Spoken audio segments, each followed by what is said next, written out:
meyakinkan. Pemirsa, Komisioner KPK Adnan Pandu Praja menegaskan KPK akan menindaklanjuti kesaksian mantan Wakil Direktur Keuangan Grup Permai Julianis terkait dana dari perusahaan tersebut yang mengalir ke politikus PKS Fahri Hamzah. Menurutnya kesaksian Julianis di persidangan bisa dijadikan salah satu alat bukti untuk menjerat siapa saja yang terlibat dalam skandal korupsi proyek Hambalang. Menurut saya kalau informasi seperti biasa.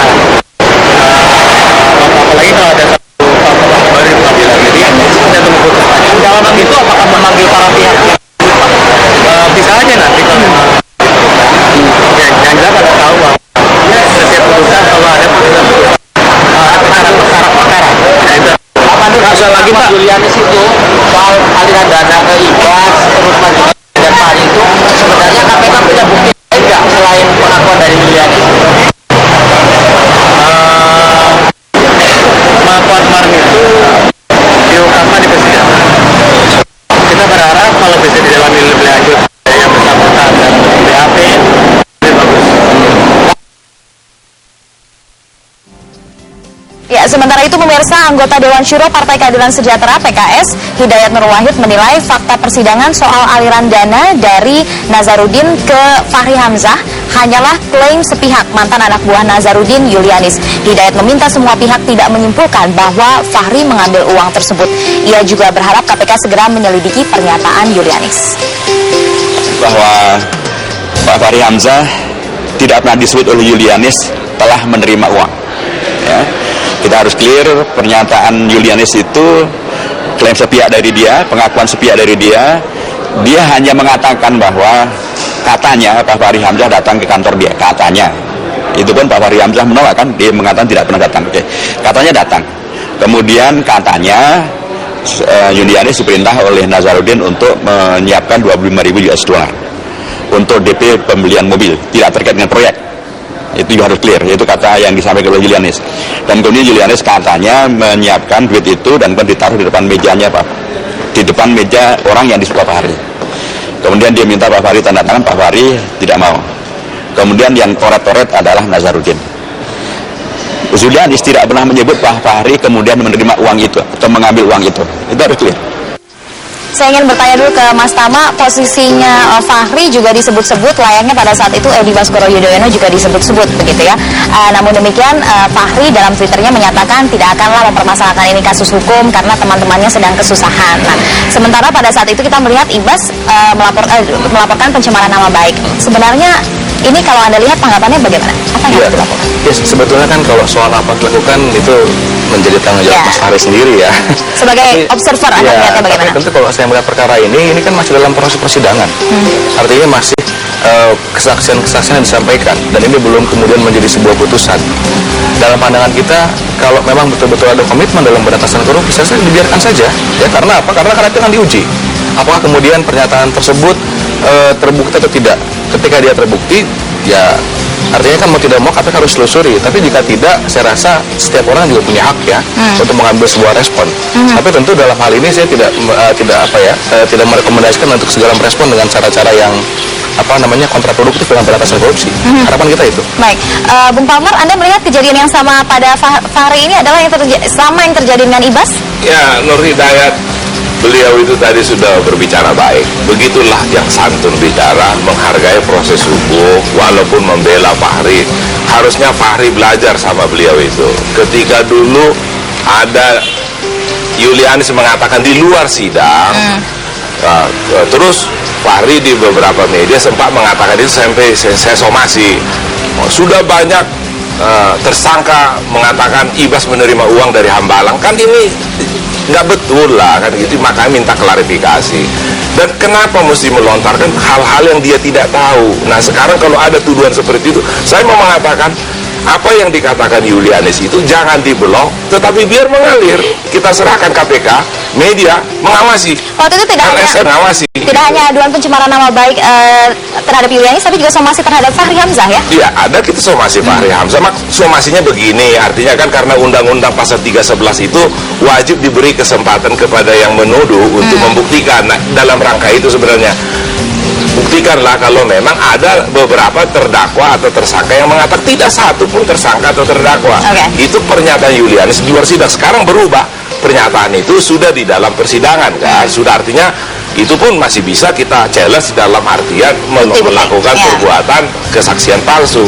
Tapi itu pun belum tentu terlalu betul, karena apa? Mungkin saja si Pak Nazarudin ini mengatakan ini untuk si A, ini untuk si B, kan belum tentu sama dengan dikatakannya untuk Pak Fahri. Bedanya dengan Pak Fahri tadi mengikuti keterangan yang saya ikuti di media, di televisi, persidangan kemarin, oleh Julianis itu melihat ketika uang itu dibawa, melihat ada Fahri dan bahkan meminta tanda tangan ke Fahri. Masalahnya Fahrinya senyum-senyum aja. Walaupun belum tahu diambil atau tidak. Kalau Julianis dengan Ibas tidak pernah ketemu dan tidak pernah saling mengenal. Jadi itulah fungsi penyidikan. Jadi jangan bias nanti masyarakat salah ngerti. Terlalu dini memang untuk menyimpulkan apa, karena masih perlu banyak bukti-bukti yang mendukung. Tapi move on atau kita bergerak dari penyebutan nama Fahri ke nama lain yang juga disebut diduga menerima aliran dana bahkan sebesar $1 juta Amerika, yaitu Marzuki Ali. Ini dari kesaksian dari Julianis juga. Saya ingin bertanya ke Mas Firman Wijaya bahwa ada kesaksian Julianis yang menyatakan bahwa dana itu tidak berkaitan dengan Anas. Bagaimana kesaksian ini mendukung atau justru sebaliknya terhadap posisi Anas Urbaningrum dalam kasus ini? Ya, ini yang saya katakan ya, banyak fakta yang tidak ada urusannya dengan kasus Anas Urbaningrum, tapi kemudian dimunculkan. Ini kan juga soal profesionalisme dalam pengungkapan sebuah fakta. Sebab saying is believing, believing without saying, ini bahaya. Kalau bicara dulu baru lihat, yang seharusnya harus ada percaya dulu ya, baru setelah melihat. Jangan bicara dulu tanpa melihat. Nah, ini yang terjadi pada kasus ini. Satu hal yang sebenarnya bisa dilihat dari postur kasus Mas Anas Urbaningrum ini nggak jauh dari soal skandal politik saja. Itu yang saya katakan sejak awal. Ini kemudian akhirnya potret yuridis dari kasus ini makin nggak jelas makin hari. Jadi kalau ada dibilang pendulumnya ini jadi bergerak ke keluar wilayah-wilayah yang tidak proporsional pada Mas Anas Urbaningrum. Kan tuduhannya semua ditujukan pada Mas Anas Urbaningrum. Seperti perusahaan-perusahaan yang katanya milik Mas Anas Urbaningrum. Nyatanya semua membuktikan bahwa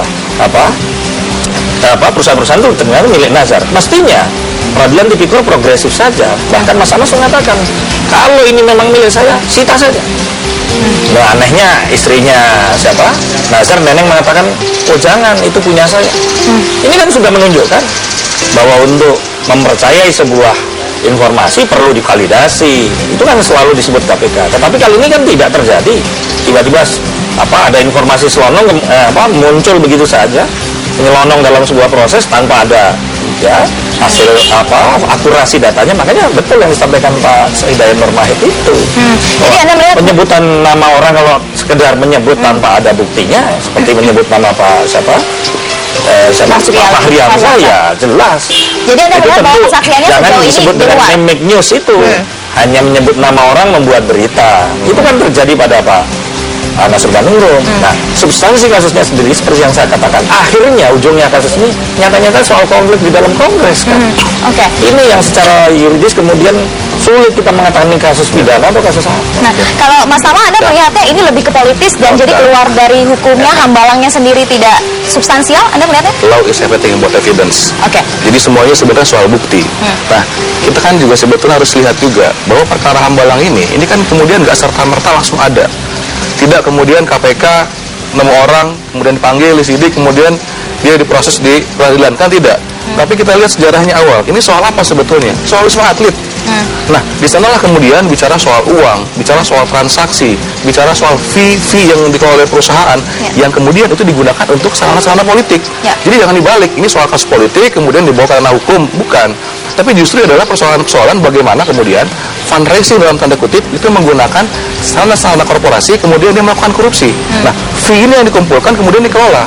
Nah, itu yang kemudian harus kita dudukan permasalahannya. Jadi bukan soal kemudian ada orang kemudian politik dia nggak suka, dia sikat dalam tanda kutip kemudian digunakan KPK, tidak seperti itu. Jadi Anda tidak melihat juga bahwa kesaksian-kesaksian yang ada ini untuk menghajar orang-orang untuk kepentingan politik? Nah, kalau soal kesaksian ada terkait dengan kasus Wisma Atlet. Enggak, ini saya luruskan dulu ya. Wisma Atlet enggak, ini saya kan tadi bilang dari awal kan sebetulnya apa sih? Orang tertangkap tangan pada saat Wisma Atlet. Kemudian panjang ada kesaksian-kesaksian. Kemudian ada fee yang dikelola, fee yang diterima, fee yang diberikan. Karena apa? dalam pandangan saya hanya berpegang teguh pada putusan. Putusan Nazarudin itu mengatakan bahwa hakim meyakini Nazarudin melakukan korupsi dengan menggunakan sarana-sarana korporasi. Nah, korporasinya lah kemudian jadi masalah. Uang yang diterima dari mana? Kepada siapa? Ini yang kemudian jadi pengembangan kasus-kasus Hambalang. Kemudian Hambalang bicara soal proses pengadaannya, kemudian itu melibatkan Andi Malarangeng. Kemudian juga dalam konteks bagaimana uang-uang itu diberikan, diterima, dikelola, mau tidak mau dia nyangkut dan menyebutkan nama Anas Urbaningrum. Nah, saya rasa ini bukan soal politik, tapi bicara soal follow the money.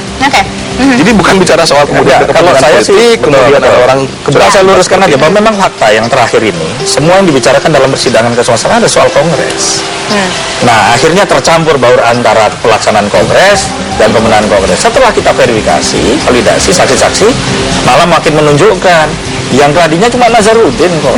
Yang katanya uang dibawa ke kongres ya tidak ada. Uang itu hanya diambil oleh Nazarudin sendiri. Jangan salah persepsi tapi ya, yang dimaksud dengan ini persoalan kongres, selama ini yang terbangunkan dari pihaknya Pak Anas ini dan grup apa itu yang di Tunjung Duren, seolah-olah Pak SBY itu tidak suka dengan Pak Anas menjadi ketua, sehingga ini anak yang lahir cacat, sehingga diupayakan dengan kekuatan politik, didoronglah dia supaya menjadi tersangka. Enggak, Pak Firman. Jadi memang tertangkapnya Rosalina itu tertangkap tangan, betul katanya beliau ini. Jadi ada suatu kejadian yang memang faktual. Jadi harus dibersihkan cara berpikir. Nanti kita harus jeda dulu. Mohon maaf Bapak, kita harus tahan dulu. Namun ini menarik sekali menurut saya saksi-saksi yang terkait dengan kongres itu memang ya relevan. Kalau Pak Fahri kan tidak ada urusannya dengan kongres. Nah, saksi-saksi dalam kongres itu relevan. Dan pernah diharapkan juga agar disebut SBY dan Ibas juga untuk dipanggil KPK untuk diperiksa. Itu yang saya maksud, tetap proses fair itu harus terjadi. Baik, nah supaya ini jelas, ini perbedaannya antara benar-benar kasus hukum dan juga politik, harus ada orang-orang yang terlibat juga untuk dimintai keterangan. Nanti kita akan bahas lebih jauh setelah jeda berikut ini. Pemirsa tetaplah bersama kami di Bincang Pagi.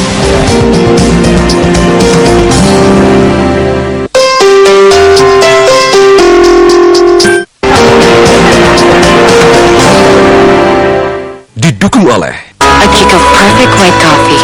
Coba deh, ini white coffee yang sebenarnya. Avanza